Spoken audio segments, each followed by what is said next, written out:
Hello guys, welcome to the Nature Harvest channel. Sorry for the wind noise. Weather is a bit windy here, so apologize for that.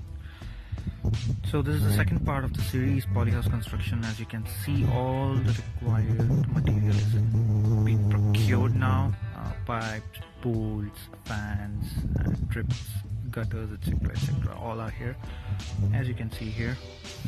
So now just polyfilm is pending, which will be here soon. So this is the place where we are keeping all our pipes. On the other hand,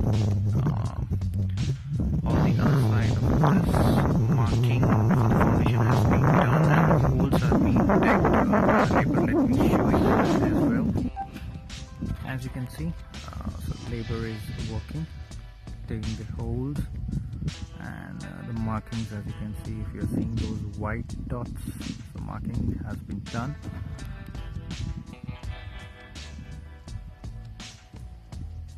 Here. So